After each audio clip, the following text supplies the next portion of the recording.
But most importantly, the Trump administration just authorized the sale of unarmed surveillance drones to India. They're giving about $2 billion worth of drones to India. That announcement reported today by the Associated Press. And so they say that this is something that's very important for creating jobs and just establishing that sort of back and forth business relationship between the two countries. They insist that it does not show that they're prioritizing India over, say, Pakistan or China.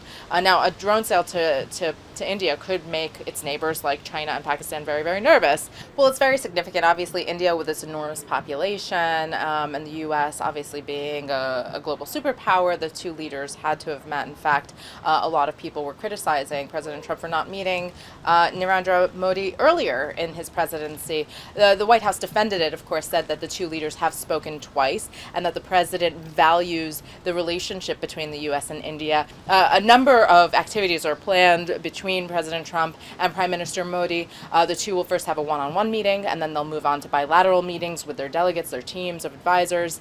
After that, they're going to issue joint statements. They're not going to take questions from journalists. They're just going to deliver statements and go, followed by a cocktail party and then a dinner. The White House stressing that Prime Minister Modi is actually the first world leader that is getting a full-on dinner at the White House. Something people should be looking at next week is climate change.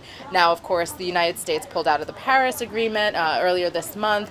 India is a major player in the Paris Agreement, and President Trump made some comments a couple of weeks ago where he said that India was only involved in the Paris Agreement because of the payoff, because it was contingent to them receiving billions and billions of dollars. So the White House conceding that that will probably come up in their conversations, that India and China as well have been very big players in the clean energy, renewable energy industry, and with this administration sort of showing some skepticism toward that industry, it's going to be an interesting conversation.